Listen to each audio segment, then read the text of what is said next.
মুহূর্তের প্রাথমিক ট্রেন্ড সম্পর্কে বিস্তারিতভাবে জানবো। সঙ্গে রয়েছে আমাদের প্রতিনিধি আত্রি। এখনকার ট্রেন্ড কি সামনে আসছে? একেবারে শুরুর ট্রেন্ড এটা, সবে গণনা শুরু হয়েছে 8টার সময়, আধ ঘন্টা সময় পেরিয়েছে। আর সেখানে দাঁড়িয়ে এখনো পর্যন্ত প্রাথমিক ট্রেন্ড এই 4টি কেন্দ্রের মধ্যে আমি একটু দেখাবো। সেটা হচ্ছে মানিকতলা, যেটা নিয়ে আলোচনা হচ্ছিল, যেটা নিয়ে কথা হচ্ছে, সেই মানিকতলায় তৃণমূল কংগ্রেস এগিয়ে রয়েছে।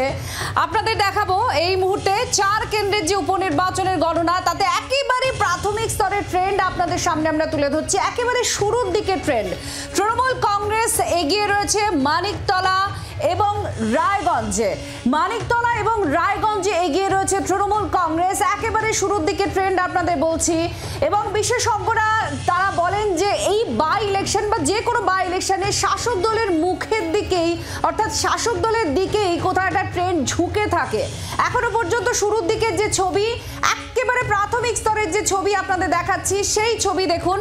দুটো জায়গা এখনো পর্যন্ত এগিয়ে রয়েছে তৃণমূল কংগ্রেস, আর বাকি দুটোতে এগিয়ে রয়েছে বিজেপি।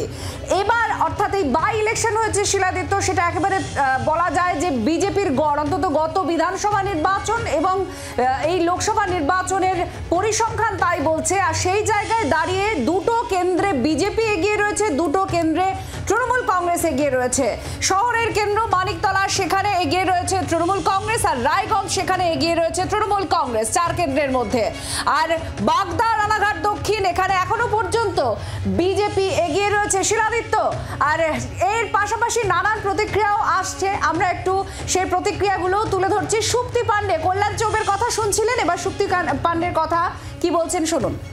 বিলম্বিত সব বলতে চাই না ভাই, বোধোদয় হয়েছে এবং এত মানুষের কথা ভেবেছেন যে উনি এই কথাটা চিন্তা করেছেন। ওনাকে আমি বলবো 5 বছর একটু কাজ করুন, আমি ওনাকে পুরো স্পেস দেব, কাজ করুন, করে প্রতিদ্বন্দ্বিতা করুন। সন্ত্রাসের অভিযোগ করছেন উনি, বলছেন ভোটই হয়নি, মানুষই ভোট দেয়নি।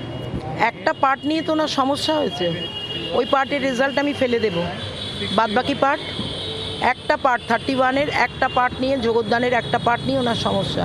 আমার 277টা পার্ট, সেখানে আর তো ওনার সমস্যা হয়নি। সমস্যা হলে ওনার আওয়াজ কোথায়? তো একটা পার্টের রেজাল্ট বাদ দিয়ে দেবো, বাদ বাকি পার্টে সেখানে জিতবেন তো উনি। টানটান উত্তেজনা এবং সুপ্তি পান্ডে তিনি বলছেন খুব স্বাভাবিকভাবেই একটা পার্টের যে রেজাল্ট সেটা তিনি বাদ দিয়ে দেবেন, অর্থাৎ 31 নম্বর ওয়ার্ড। কিন্তু বাকি যে সমস্ত জায়গা রয়েছে সেই সমস্ত জায়গায় দেখা যাবে যে রেজাল্ট কি হলো এবং তারপরেই মানুষ ভোট দিয়েছেন কিনা সেই সিদ্ধান্ত নেবে সকলে।